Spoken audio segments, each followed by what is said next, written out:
Welcome to Trashmagination, a podcast about reimagining trash. I'm Carla Brown. Have you heard of Shark Week? It's an annual event started by the Discovery Channel, which features a week of shark-themed television shows. At least here in the United States, Shark Week has become something people talk about even if they don't watch TV. People even throw Shark Week parties. This year, Shark Week begins on July 23rd. So I decided this would be a great time to talk about my trash-themed shark project. This story is great for people who are interested in sharks, but also for anyone interested in product development. If you have ever had a calling to make something, but it takes months or years to evolve, then this is a story for you.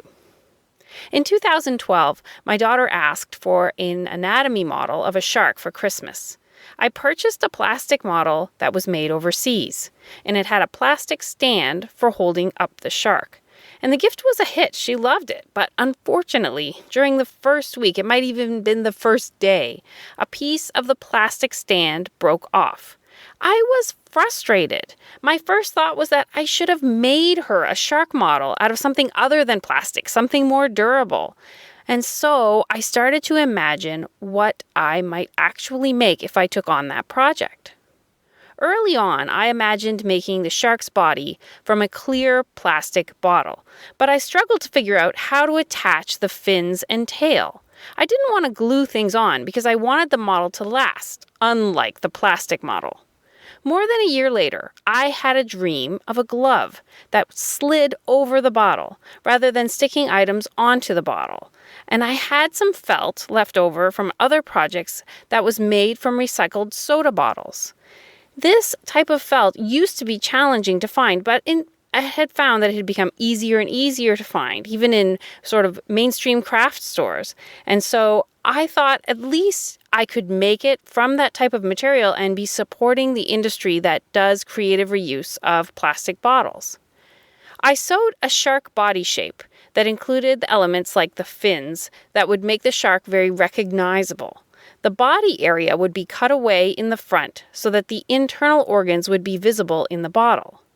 I also made some really impressive shark teeth by cutting a string of teeth from a plastic milk jug and punching holes where I could put my sewing needle and sew the teeth into the mouth. While I was developing this shark, I thought of the name Trash Anatomy. I double-checked to make sure that there was not already somebody making something similar, and I couldn't find anything. The shark body took shape in only a few hours, but then I really struggled with how to represent the internal organs. I wanted the organs to be made from trash materials to continue the creative reuse theme. The easiest organ to figure out was the intestine.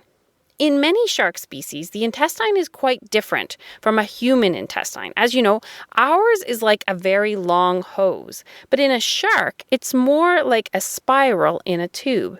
This gives a lot of surface area for the intestine to absorb nutrients without taking up a lot of space in the shark's body.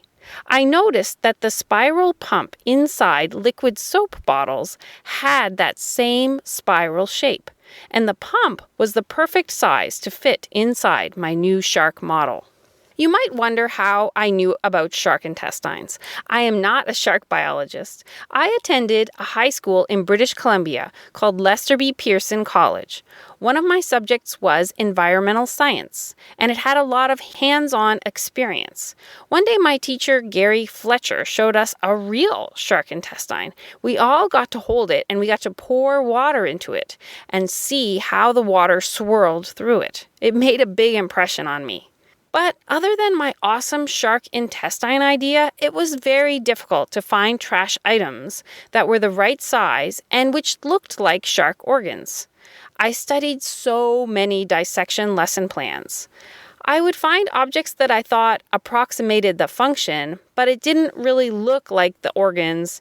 So, for example, I found a prescription bottle that was kind of like a stomach in that it could hold stuff and it was the right size. But it really wasn't exactly looking like a stomach because it had hard edges, it wasn't curved. When I put all the trash into the shark's body, it looked like a big jumble. It actually looked more like those photos of the internal contents of sea life who have died from eating trash. And when I showed the prototype to people, they really struggled to understand where I was going with it. At that point, I was pretty frustrated. I decided that maybe my next step would be to research if there was even an audience for a shark anatomy model. I mean, I had purchased one, but who else would? And maybe knowing who my audience was would influence how I made it. I did a survey of elementary school teachers and homeschool teachers, and I found out that anatomy is not actually taught at the elementary school level. The biology focus there is on life cycles and food cycles. Anatomy doesn't really happen until high school, and at that point, they might not be really that interested in an anatomy model made out of a soda bottle. I also took my draft model to a summer camp with elementary school students. I brought a big box of clean trash items, and I encouraged them to make their own shark anatomy models. But what I observed was that the kids just took my trash and made the outline of a shark. It led me to believe that developmentally, kids are not really ready to process even the concept of anatomy, and definitely not anatomy that is so abstract and made with trash items. So I put this project aside for a really long time.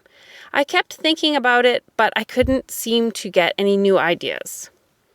A few months ago, all within a week, it was like the universe was telling me to pick up this project again. I saw the work of 3 artists who were doing anatomy-related work. And they were not making their work from trash, but using instead felt, yarn, and sewing. The 3 artists were Hine Mizushima.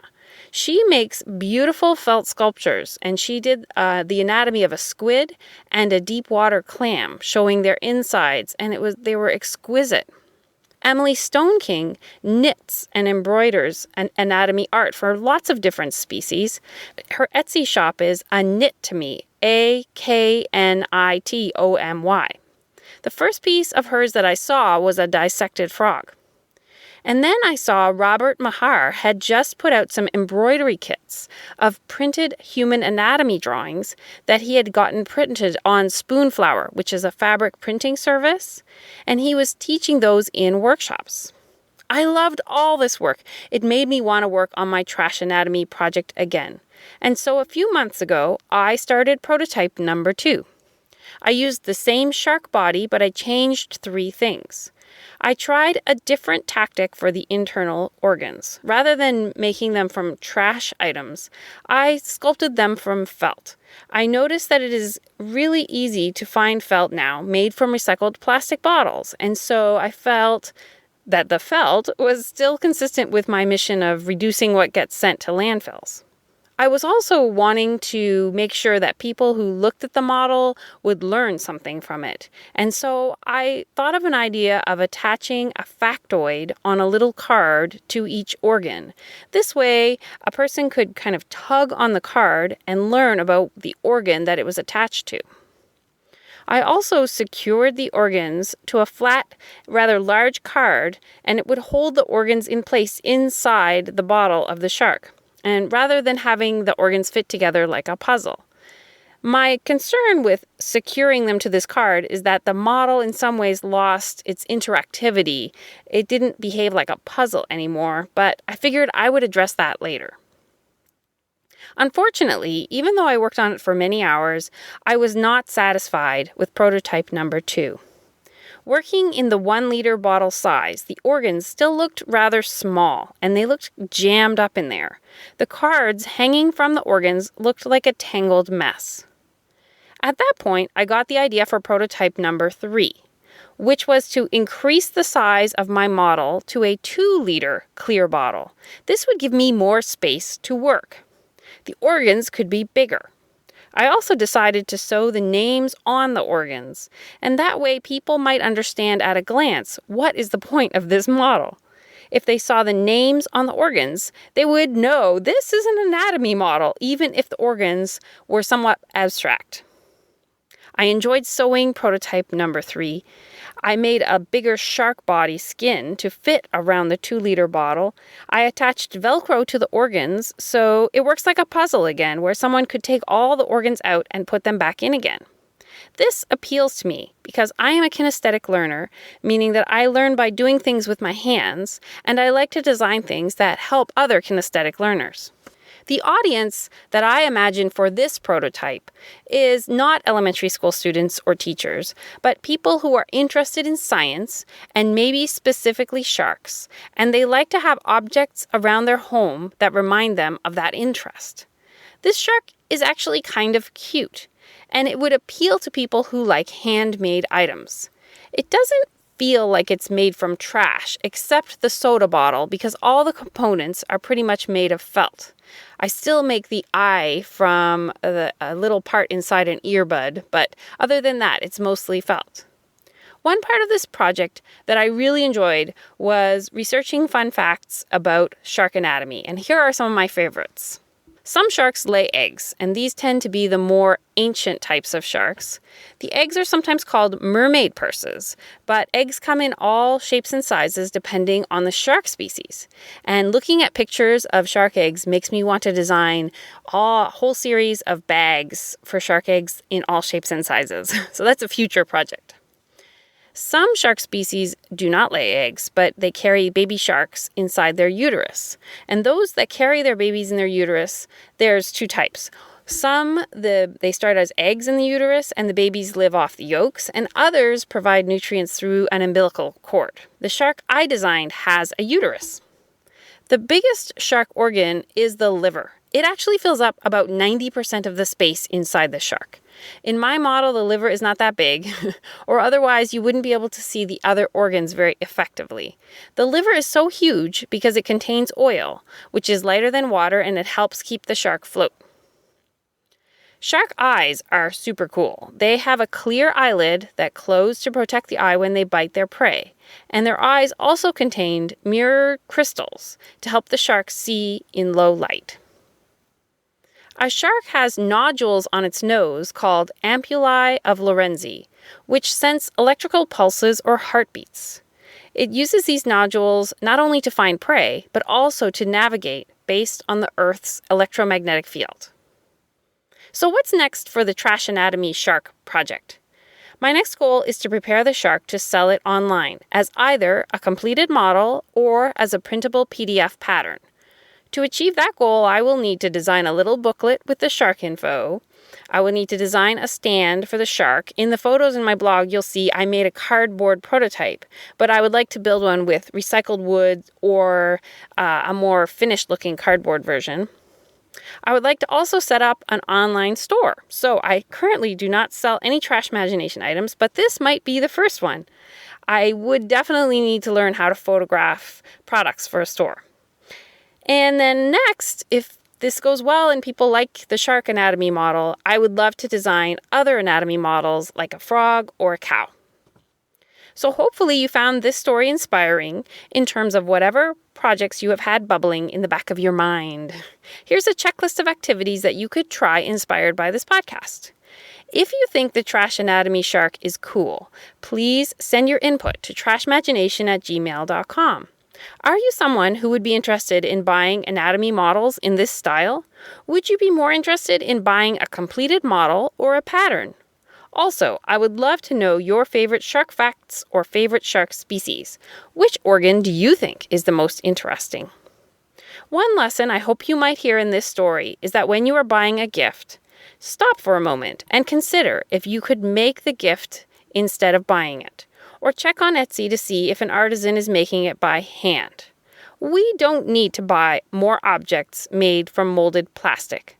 I was inspired to make this project partially because I realized that I showed a lack of imagination when I purchased that gift in the first place. And finally, I hope you celebrate Shark Week. It's a great opportunity to think about a species that is in often cases on the endangered species list.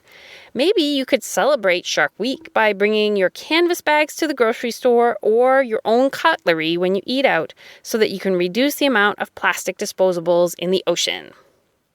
This is episode 20 of the Trashmagination podcast. I've been making this podcast for 6 months, and so far, almost 700 episodes have been downloaded. When I imagine having 700 creative reuse discussions with people, I get super inspired. It would be great if many more people were hearing the podcast. If you found this podcast helpful, it would mean a lot to me if you would give it a review on iTunes, Stitcher, or wherever you listen to podcasts. This works best from your phone, and I've put the instructions on how to do it up on the blog.